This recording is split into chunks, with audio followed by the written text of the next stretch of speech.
Morning all, everyone getting a weird sense of deja vu yet. This is another Sunday morning and we're looking ahead to another Norwich City game at Carrow Road.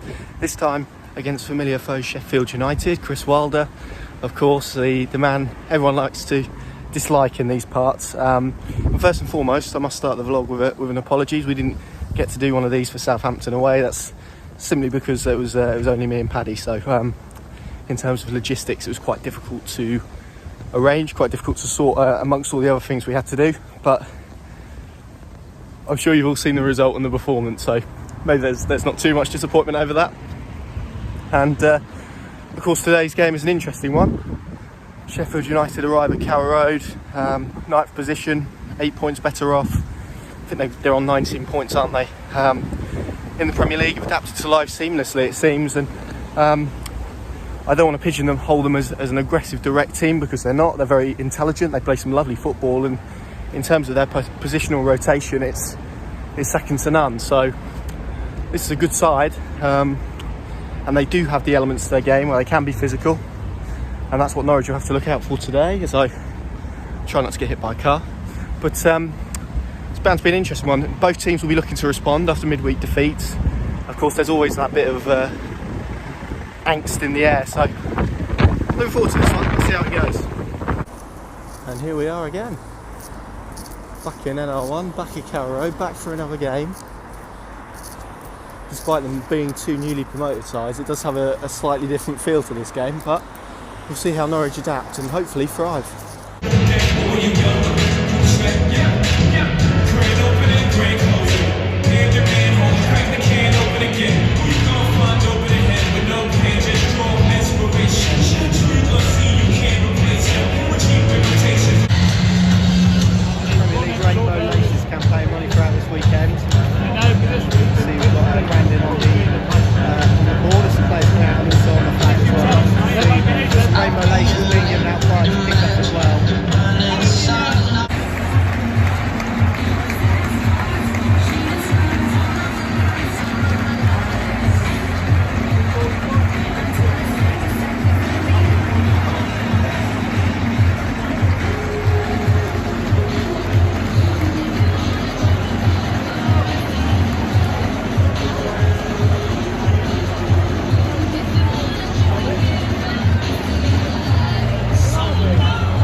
Half-time at Carrow Road, Norwich City leading by a goal to nil. Alex Tetty's strike in the 27th minute separating the sides, and to be completely honest, Norwich well worthy of that lead as well. Sheffield United look a little bit leggy. They haven't pressed Norwich with the same intensity, as I battle over the PA system. They haven't pressed Norwich with the same intensity as what we saw with Southampton, and similarly against teams that Norwich have struggled against in so far this season. They've bypassed the thirds really well, and a major component of that has been Mario Vrancic, who has allowed them to play their game and assert themselves on the game with their style, and that really has been more noticeable this afternoon so far. Sheffield United are better in the second half, notoriously. It's going to be difficult now for Norwich, and it comes down to how pragmatic they can be in the second half, and how sensible they can be in terms of their decision making, and also their intelligence in possession as well. Honourable mentions for Emi Buendia, who's been superb as well. Leans himself really to that space centrally that Sheffield United have exposed. Buendia's had little pockets of space to pick up the ball and then play, which he hasn't had. He's receiving the ball in the right areas. He's been disciplined defensively as well.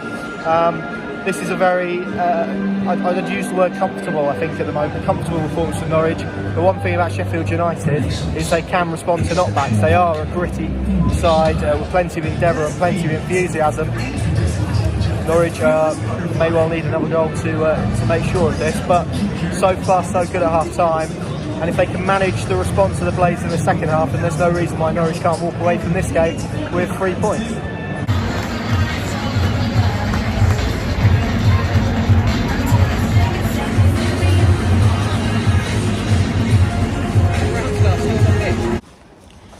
Welcome to Carrow Road. Norwich City have just been beaten 2-1 by Sheffield United on the pitch behind me. I'm stood in the Snake Pit, which is emptied, and was very frustrated by the end of the game, and rightly so, given that Norwich City really have themselves to blame for this afternoon's defeat, given the nature of their first half performance, which was very, very impressive.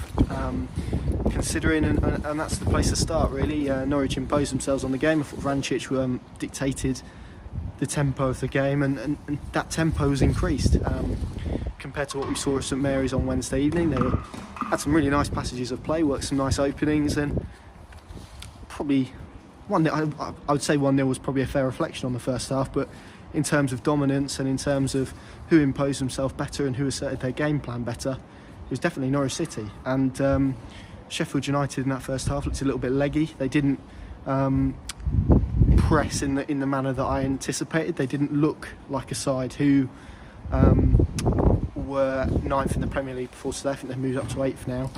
They looked like a side who were struggling for fitness. They were nicely structured in their defensive shape, but Norwich unpicked them really easily, and really their dominance came from the attacking midfielders locating pockets of space between that midfield and the back three, and that's really where Norwich worked a lot of their positions and a lot of their openings from. And that was impressive, really, given the nature we've seen, and given that Daniel Farke was calling for more bravery. That was a much braver performance from Norwich in the first half. Emi Buendia, I thought, was excellent. He got on the ball in the right places and was disciplined positionally, and that really allowed Norwich to assert themselves in possession of the ball. They had options, and it was a combination of Sheffield United not pressing, but equally Norwich did impose themselves well and did stylistically look reminiscent of the side that played in the Championship last season. And once again, what I've just said there is really frustrating when you come onto the second half and you consider what happened there. But yeah, Sheffield United left far too much space in that first half for Norwich to play, and Norwich did play in it. They played in it well, and of course Alex Tettey rifles the ball into the back of the net. You're thinking that maybe this could be Norwich City's afternoon, and given that Sheffield United played on Thursday, got beaten, and it was quite a mentally draining game after that loss against Newcastle United for them. I think Wilder pretty much said so in his pre-match stuff. It was interesting to see how they'd respond, and they didn't respond with the velocity and the passion that perhaps I expected. And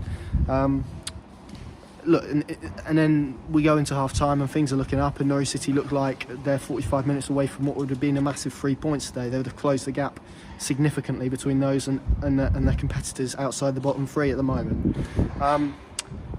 And then we're talking really about a 3-minute spell in the second half. It was probably a 10-minute spell in truth, but a 3-minute spell between the goals, upon which seasons are defined. And they really have themselves to blame because they didn't start quick enough. I think we were all anticipating Sheffield United were going to throw bodies forward. They were going to overload key areas. They were going to press a bit higher, and Norwich didn't anticipate that, and they didn't look awake in the second half, to be honest. They looked still like they were resting on the laurels of the first half and patting themselves on the back for that performance. And all intensity and the tempo that I mentioned previously evaporated, and suddenly it was a Norwich side who looked shell-shocked, a Norwich side who looked disorganised, and a Norwich side who looked incapable of playing for a press again. And it's a reoccurring theme now that we're seeing teams who press Norwich high up the pitch and teams who press Norwich in numbers and intelligently and use certain trigger points within their defence to know when to unleash that press, are having great success playing against them. And that's really, Sheffield United did two things. They solidified that area in midfield, so Norwich's attacking midfielders were receiving the ball in front of their midfield as opposed to in the pockets of space behind, and they were pressing with a bit more intensity as a collective, and their defensive line pushed up, and they squeezed the game a little bit, and that's where they got joy. I think the first goal comes, lovely ball in, and Enda Stevens beats Max Aarons at the back post, a complete physical mismatch, but a wonderful header. And all Norwich need to do there is just stop the rut, keep themselves in the game as the rain begins to come down upon me. stop the rut and just get themselves back into the game and keep the game at 1-1 for as long as they could. But they didn't, and Sheffield United kept ebbing forward and kept asserting themselves on the game, and minutes later had a second goal. And once again, it's a turnover in possession. The ball gets played forward. They work it out to George Baldock. His shot really goes through the arms of Tim Krul. Could Norwich's goalkeeper have done better? Potentially so, but given his performances, I think he may be forgiven. There were a lot of areas in that were to blame, and from there Norwich really looked devoid of creativity. They didn't create the chances that we've seen them create. I think we only really had Campbell's, and that didn't come until the 87th minute when when Dean Henderson produced a wonderful save. And the disappointing nature of this is, once again, Norwich City needed to manage a period within a game and were unable to do that. And this is their 11th defeat in 16 Premier League games. That's more than anyone in the division, more than Watford, who were below them, of course, and have just appointed Nigel Pearson this week. And there's a lot of questions surrounding this Norwich side in terms of quality, in terms of how they adapt, because I keep coming back to this, once again, whenever a team presses them high, and doesn't need to be a particularly intelligent press, they force errors, they force turnovers, and then they spring and work overloads. And at 2-1, Sheffield United were happy just to absorb pressure and counter-attack, and to be honest, they could have made it free and probably should have made it free. David McGoldrick having two gilt-edged chances late on, one he put wide and one he put over the bar. And Norwich City probably deserved to lose the game based on the second half, but it really was the slightest of tactical adaptations, and Norwich didn't respond, and that's the disappointing nature of it. They kept trying, and they lost their tempo because Sheffield United had solidified the thirds in a way that made them difficult to break, and suddenly that time that Buendia, that McLean, that Pukki, that Vrancic, that Teti were having in the first half had disappeared, and they weren't able to play with limited touches in the same way, to retain the same tempo and make the same progress and the same ball progressions as they did in the first half, and that cost them ultimately. And this is disappointing because this looked like a big week after two positive results against Everton and Arsenal, where the mood was uplifted, where there looked to be some positivity and some enthusiasm injected back into things. Suddenly we sit back where we started in terms of Norwich City being cut adrift now. I think it's for 4 points, I think maybe. I'm sure you'll all correct me. I haven't looked at the league table yet. But they're cut adrift now in the bottom two with Watford, who are 3 points behind them on 8 points. And really this was a big week, because had they have, I don't know, maybe got a draw at St Mary's and won here today, even losing at Southampton, if they'd have won here today, that still would have been 4 points from 3 games, and that would have been progress. But they'll be kicking themselves, because ultimately at the end of the day, if they go down, they're going to come back to moments like this, and moments like half-time and their response to the opening 10 minutes of the second half in this game, where they weren't good enough. Worth mentioning, VAR, of course, got involved. Sheffield United did actually score a third goal, but that was overruled. John Lundstrom had strayed into an offside position. Chris Basham got sent off. Again, that was overturned by VAR, probably looking at replays was the right decision, but again, we're arguing about what constitutes clear and obvious. So there you go. The delays inside the stadium still far too long for my liking, and the fans in these terraces started singing it. It's I think we want our football back, and alongside it's just not football, or something along those lines, and that really epitomises where we are at the moment. But another defeat for Norwich City, and the small matter of going to Leicester City, who are second in the league table, next weekend away from home. And we may all need to cover our eyes for that one next week.